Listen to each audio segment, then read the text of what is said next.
नमस्कार, आप देख रहे हैं इंडिया न्यूज राजस्थान। मैं हूं आपके साथ में ऋतु तोमर। 33 जिले 33 खबर की शुरुआत करेंगे बड़ी खबर के साथ। सीएम अशोक गहलोत कल बीकानेर जाएंगे।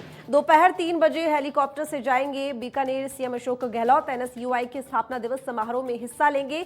बीकानेर में ही रात्रि विश्राम करेंगे सीएम अशोक गहलोत। 10 अप्रैल को सुबह 9 बजे करेंगे जनसुनवाई।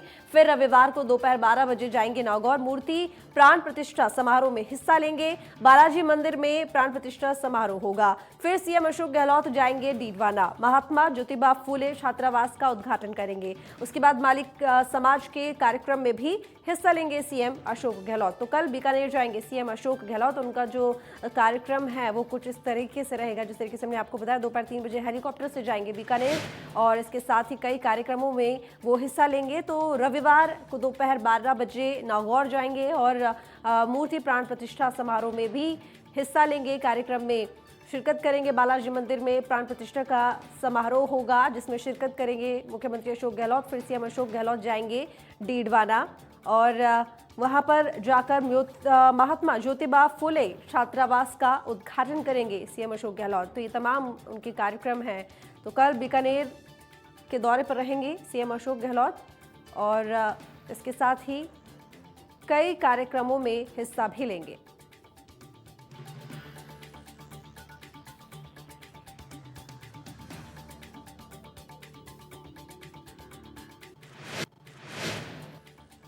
शुरू करेंगे अगली बड़ी खबर की तरफ। आपको बता दें इस वक्त की बड़ी खबर, सीएम अशोक गहलोत ने राज्यपाल कलराज मिश्र से राजभवन जाकर मुलाकात की। दोनों के बीच शिष्टाचार मुलाकात हुई। इस दौरान राज्य के विश्वविद्यालयों में राष्ट्रीय शिक्षा नीति के प्रभावी क्रियान्वयन के साथ ही नर्सिंग शिक्षा में रिक्त पदों को भरे जाने के संबंध में विशेष चर्चा हुई। साथ ही प्रदेश में नवसृजित यूनिवर्सिटी में शिक्षण और अन्य गतिविधियों को सुचारू करने के साथ ही वहां पर आधारभूत सुविधाओं के विकास के मुद्दों पर भी चर्चा हुई। वहीं प्रदेश में उच्च शिक्षा के सुदृढ़ीकरण और नर्सिंग शिक्षा के रिक्त पद भरे जाने की बात भी रखी। तो राज्यपाल मिश्र से मिले अशोक गहलोत।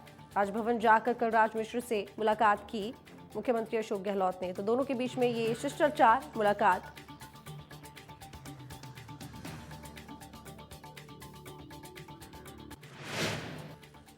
रुक करेंगे अगली बड़ी खबर की तरफ। राहुल गांधी से मिले सचिन पायलट। दिल्ली में पायलट ने की राहुल से मुलाकात की निकाले जा रहे हैं कई मायने। इस वक्त की बड़ी खबर आपको बता रहे हैं, राहुल गांधी से मिलने पहुंचे सचिन पायलट। दिल्ली में पायलट ने राहुल से मुलाकात की। राहुल गांधी से मिलने के लिए पहुंचे और मुलाकात के कई मायने निकाले जा रहे हैं सियासी हलकों में। तो राहुल गांधी से मिलने के लिए पहुंचे हैं सचिन पायलट दिल्ली और ये वही तस्वीरें हैं जब वो मुलाकात के लिए पहुंचे। तो दिल्ली में पायलट ने राहुल गांधी से मुलाकात की और इस मुलाकात के कई मायने भी निकाले जा रहे हैं। तो बता दें आपको, सचिन पायलट दिल्ली पहुंचे, जाकर उन्होंने राहुल गांधी से मुलाकात की और इस मुलाकात के कई मायने निकाले जा रहे हैं।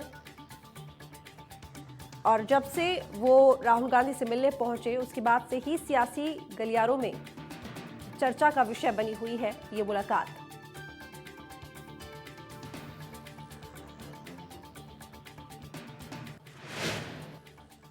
राजस्थान के ईआरसीपी प्रोजेक्ट को लेकर एक बार फिर से सियासी घमासान शुरू हो गया है। राजस्थान के जलदाय मंत्री डॉक्टर महेश जोशी ने केंद्रीय जल शक्ति मंत्री गजेंद्र सिंह शेखावत पर झूठ बोलने का आरोप लगाया है। महेश जोशी ने पीएम मोदी के 2 साल पुराने एक वीडियो को जारी करके महेश जोशी ने कहा है कि पीएम मोदी ने खुद ईआरसीपी प्रोजेक्ट के काम को आगे बढ़ाने को कहा था, लेकिन अब ईआरसीपी प्रोजेक्ट को लटकाया जा रहा है। ऐसे में केंद्रीय जल शक्ति मंत्री गजेंद्र सिंह शेखावत को राजस्थान की जनता से माफी मांगनी चाहिए। साथ ही ईआरसीपी प्रोजेक्ट को राष्ट्रीय योजना घोषित करें। प्रधानमंत्री जी ने 2018 में जयपुर में और 5 अक्टूबर 2018 को अजमेर में ईआरसीपी के बारे में जो कुछ कहा वो ऑनलाइन मौजूद है। उनके वीडियो, वो क्लिपिंग्स मौजूद हैं। मैं भी वो क्लिपिंग्स सब जगह भेज रहा हूं जहां स्पष्ट रूप से उन्होंने ईआरसीपी के लिए कहा था कि 2 लाख हेक्टेयर भूमि तो सिंचित होगी और 13 जिलों के लोगों को पेयजल उपलब्ध होगा। हम संवेदनशीलता के साथ में सहानुभूति पूर्वक रुख रखते हुए इस पर फैसला करेंगे। इसकी डीपीआर तैयार हो रही है, सारे काम हो रहे हैं। इसके बाद कोई बात रह जाती है? प्रधानमंत्री जी का इशारा करना भी एक बहुत बड़ी बात होती है और उसके बावजूद केंद्र के उनके अपने मंत्री ये कहें कि प्रधानमंत्री जी ने ऐसा कुछ कहा नहीं, मैं राजनीति छोड़ दूंगा, इस्तीफा दे दूंगा, ये कर दूंगा, वो कर दूंगा, जाने क्या कहा। लेकिन मैं तो इतना कहना चाहता हूं, उन वीडियोस से उनका असत्य और उनका अल्प ज्ञान गजेंद्र सिंह जी का जाहिर हो रहा है। इस्तीफे, राजनीति छोड़ने के बारे में तो अपने विवेक से फैसला करें, लेकिन राजस्थान की जनता उनसे अपेक्षा करती है कि अपने इस असत्य वाचन के लिए, अपने इस अल्प ज्ञान के लिए उनको राजस्थान की जनता से माफी। करौली हिंसा मामले को लेकर डीजीपी एमएल लाठर ने आज पुलिस मुख्यालय पर प्रेस कॉन्फ्रेंस की और इस दौरान डीजीपी लाठर ने कहा कि मामले को लेकर पुलिस की नजर है और इस मामले में 23 उपद्रवियों को गिरफ्तार किया जा चुका है।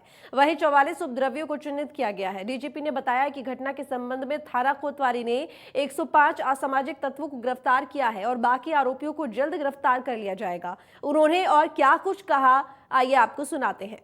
जो घटना घटी वो बड़ी ही दुखद रही है और इसमें सभी, ऐसा नहीं है कि एक ही तरह के सभी लोगों के, चाहे उसमें किसी भी जाति और धर्म के लोग थे, उन सब की संपत्ति को भी नुकसान हुआ है और चोट इत्यादि भी आई है। पुलिस द्वारा इस संदर्भ में अभी तक 10 मुकदमे दर्ज किए जा चुके हैं और कुल 105 लोगों को अभी तक गिरफ्तार किया जा चुका है। और इसमें मैं आपके माध्यम से आश्वस्त करना चाहता हूं, पुलिस बिल्कुल निष्पक्ष होकर जितने भी दंगाई हैं, चाहे वो किसी भी धर्म के हो, किसी भी जाति के हो, उनके विरुद्ध बिल्कुल कानून सम्मत सख्त से सख्त कार्रवाई। जयपुर नगर निगम ग्रेटर की मेयर सौम्या गुर्जर का समितियों के पुनर्गठन को लेकर बयान सामने आया है। उन्होंने कहा कि 7 पार्षदों ने संकल्प पत्र पर हस्ताक्षर कर दिए हैं। संकल्प पत्र पर नियम अनुसार कार्रवाई होगी।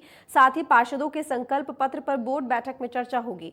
वहीं अगर कमेटियों में संशोधन हुआ तो शील धाभाई के साथ दौरा करने वाले चेयरमैन की चेयरमैनशिप भी जा सकती है।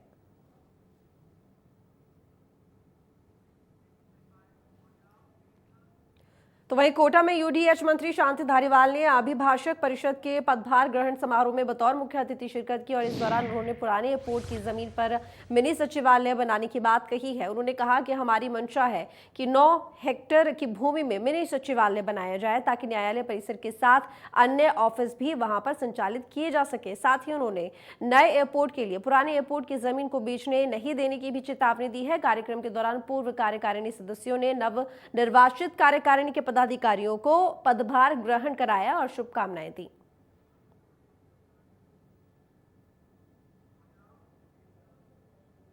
तो हनुमानगढ़ में Rajasthan state agro industries development board के सदस्य मनीष धारणिया ने बजट को ऐतिहासिक बताते हुए प्रेस कॉन्फ्रेंस की और इस दौरान बजट की घोषणाओं पर विस्तार से चर्चा भी की गई। मनीष धारणिया ने बताया कि बजट पर चर्चा अभियान की शुरुआत 9 अप्रैल को सुबह 10 बजे चोहिलावाली गांव में जनसभा से होगी।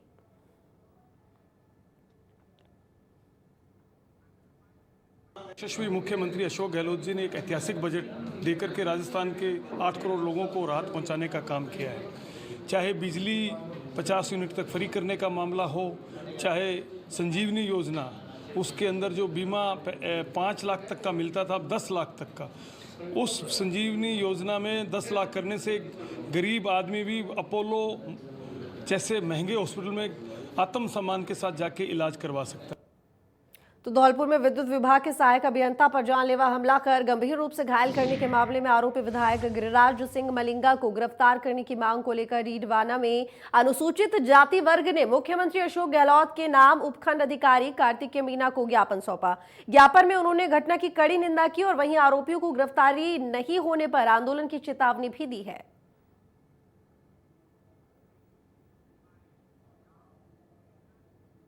तो कलेक्टर सिद्धार्थ सिहाग सुजानगढ़ दौरे पर रहे। उन्होंने पंचायत समिति के सभागार में 10 अप्रैल को रामनवमी के मौके पर निकलने वाली शोभा यात्रा को लेकर सभी विभागों के अधिकारियों को जरूरी दिशा निर्देश दिए हैं। उन्होंने विश्व हिंदू परिषद और अन्य हिंदू समाज के लोगों से शोभा यात्रा के दौरान किसी तरह की लापरवाही नहीं बरतने की अपील भी की है।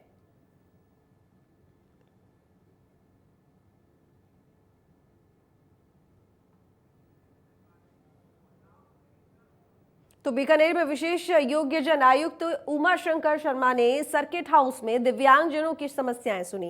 इस दौरान आपदा प्रबंधन मंत्री गोविंद राम मेघवाल भी मौजूद रहे। उमा शंकर ने बताया कि हर सरकारी कार्यालय में दिव्यांगों की समस्याओं को प्राथमिकता को सुना जाए। उन्होंने कहा कि सभी जिलों में दिव्यांगों की समस्याओं की सुनवाई कर उनका निस्तारण किया जा रहा है। की योजना है, ये बहुत महत्वपूर्ण योजना है। उससे वो आदमी पढ़ने वाला पढ़ाई कर सकता है, जॉब करने वाला जॉब कर सकता है और उसका आम आदमी से संपर्क रहेगा और उसके अंदर जो है मन में भी वो उत्साहित रहेगा। इसलिए मैं मुख्यमंत्री जी को धन्यवाद देना चाहता हूँ कि जिस तरह से इन्होंने ये अपने जो अपाहिज लोग हैं उनके लिए जो कार्य किया है, ये बहुत महत्वपूर्ण योगदान है और पूरे हिंदुस्तान में ये पहले मुख्यमंत्री है जो पशुओं को निःशुल्क दवाई दे रहे हैं, आम आदमी के लिए निःशुल्क दवाई की व्यवस्था की है। देखिए, जनसुनवाई में जो मामले हैं वो तो आएंगे अभी हमारे सामने, उसके संबंध में तो अभी मैं कुछ कह नहीं पाऊंगा।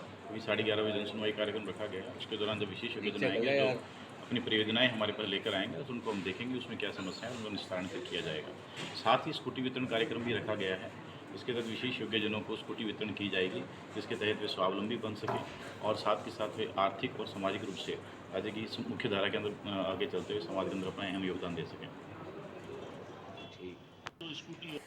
तो अगली बड़ी खबर की तरफ रुख करेंगे। परबतसर से बड़ी खबर है, जहां पर चोरी के शक में नाबालिग को दागा गया। होटल मालिक ने पीड़ित के हाथ पर गर्म चेन रख दी और मोबाइल चोरी के शक में बाल मजदूरी भी करवाई। तो बता दें आपको, आरोपी ने बाप बेटे को होटल में बंधक बनाया। 4 अप्रैल को पिता से मिलने आया था पीड़ित और पीड़ित के पिता ने चाइल्ड हेल्पलाइन में शिकायत भी की। चाइल्ड हेल्पलाइन ने पीड़ित को मुक्त कराया। बाल आयोग अध्यक्ष ने परिजनों से मुलाकात की और इसके साथ ही अध्यक्ष संगीता बेनीवाल पीड़ित के घर पहुंची। आरोपी और उसके एक साथी के खिलाफ इस पूरे मामले को लेकर एफआईआर भी दर्ज की गई है।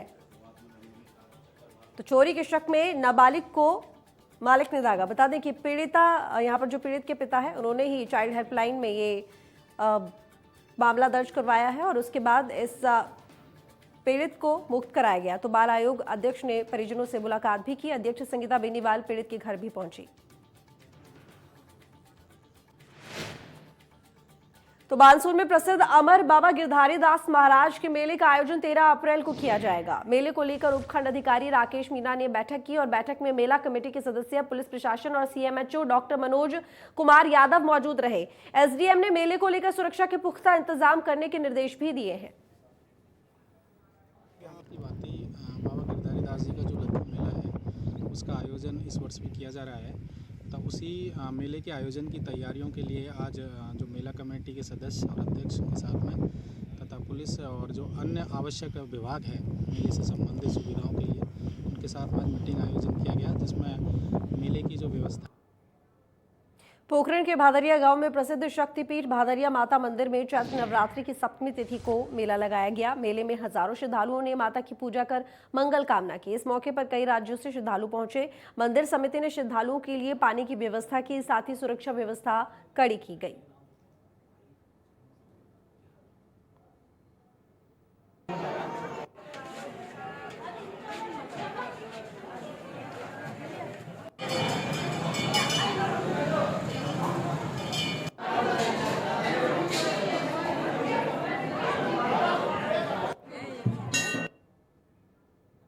तो हनुमानगढ़ के टिब्बी में आज फिर दमकल को लेकर विवाद खड़ा हो गया। आगजनी की बढ़ती घटनाओं के बाद आमजन आक्रोशित हो गए। लोगों का कहना है कि करीब 20 बीघा जमीन में पड़ा सूखा चारा बनाने का कचरा आग की भेंट चढ़ गया। किसान चंद्र सिंह के खेत में आग लगने पर किसानों और ग्रामीणों ने ट्रैक्टरों की मदद से आग पर काबू पाया। आग पर काबू पाने के बाद दमकल की गाड़ी मौके पर पहुंची। इससे आक्रोशित किसानों ने सड़क पर जाम लगाकर प्रदर्शन किया। मौके पर पहुंचे तहसीलदार श्याम सुंदर बेनीवाल और नायब तहसीलदार विनोद कड़वासरा ने किसानों को समझाकर जाम खुलवाया।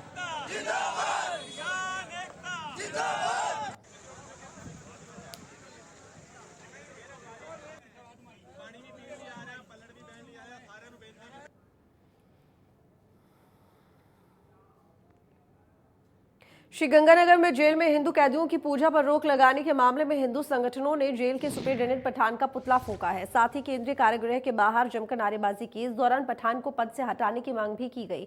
बजरंग दल के कार्यकर्ता महावीर ने बताया कि जेल में अभी सभी धर्मों के कैदियों को अपने धर्म के हिसाब से पूजा पाठ करने की आजादी है। जेल अधीक्षक के इस तुगलकी फरमान का जारी होना निंदनीय है।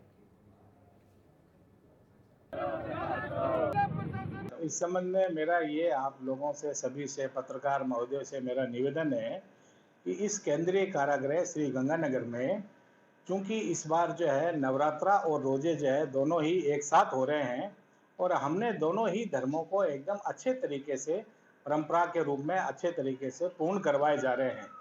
जैसे नवरात्रा रखने वाले बंदियों को सुबह शाम जो है आरती इनकी करवाई जा रही है और मंदिर में दर्शन भी करवाए जा रहे हैं और रोजे वाले अपने वहाँ पे अपना काम कर रहे हैं। जैसा कि अभी रोजा काल चल रहा है, उसको ध्यान में रखते हुए जेल अधीक्षक ने मंदिरों पे ताले लगवा दिए हैं, गुरुद्वारे पे ताले लगवा दिए हैं और मुसलमानों के लिए पूजा के लिए अलग से सुविधा दे रखी है, जो कि ये बिल्कुल गलत है। हमें सूचना मिली, हम यहाँ पर आए तो हमें ये बात सही पाई गई। ये जेल अधीक्षक जिहादी कार्यक्रम कर रहे हैं, जिहादी मानसिकता के हैं और हिंदुओं को पूजा के लिए एक तरफ से इनडायरेक्ट मंदिरों पे ताला लगाकर मना कर रहा है और मुसलमानों को बूंदी में फरार वांछित अपराधियों की धरपकड़ जारी है। अभियान के तहत पुलिस ने कार्रवाई कर 3 साल से फरार आरोपी चंद्र प्रकाश को गिरफ्तार किया है। आरोपी पर साल 2017 में हत्या का मामला दर्ज हुआ था।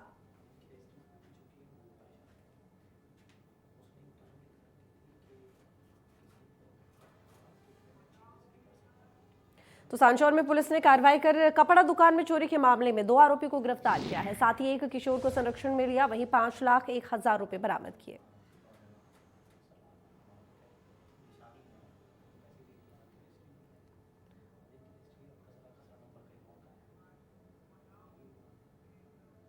जलौर के सांचौर में एक दुकान से 10 लाख रुपए से भरा बैग चोरी होने के मामले में पुलिस ने 2 आरोपी को गिरफ्तार किया है। साथ ही एक नाबालिग को संरक्षण में लिया है। वहीं पुलिस ने उनके कब्जे से 5 लाख रुपए बरामद किए। फिलहाल पुलिस आरोपियों से पूछताछ कर रही है। तो बता दें आपको, इस पूरे मामले को लेकर 2 आरोपियों को गिरफ्तार कर लिया है और 5 लाख रुपए भी बरामद कर लिए हैं। तो आपको बता दें कि लुटेरों ने 10 लाख रुपए पार कर लिए थे। हालांकि जब पुलिस ने इन आरोपियों को गिरफ्तार किया तो उसके बाद 5 लाख रुपए दोनों आरोपियों से पुलिस ने बरामद कर लिए हैं।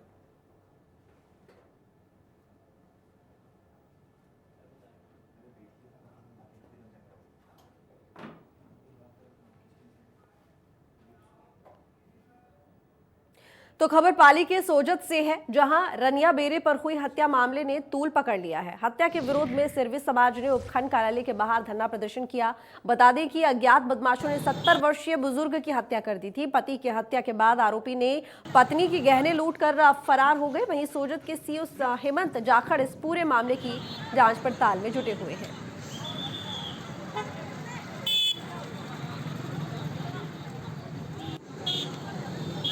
बता दें आपको, हत्या मामले को लेकर एसडीएम के कार्यालय के बाहर प्रदर्शन किया जा रहा है और खुद सीओ जाखड़ इस पूरे मामले को लेकर जांच पड़ताल में जुटे हुए हैं।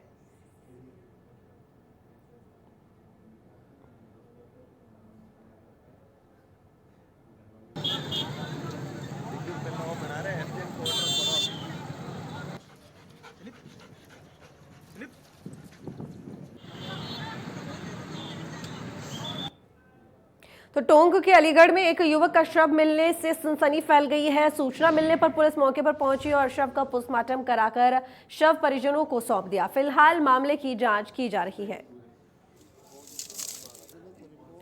तो आपको बता दें कि शव मिलने से हड़कंप मच गया है। हालांकि शव कब्जे में लेकर पुलिस ने पोस्टमार्टम कराने के लिए शव को भेज दिया है और इस पूरे मामले को लेकर जांच की जा रही है।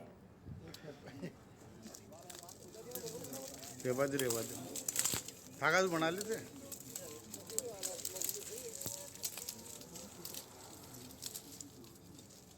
बता दें आपको कि एक युवक का शव मिलने से इलाके में हड़कंप मच गया है। टोंक से ये खबर है, जहां पर हालांकि पुलिस मौके पर पहुंची और युवक के शव को पोस्टमार्टम के लिए भेजा और मामले की तफ्तीश भी की जा रही है। आखिर किस वजह से युवक की मौत हुई और मौत में कौन शामिल रहा है, तो इस पूरे मामले को लेकर पुलिस की कार्रवाई जारी है।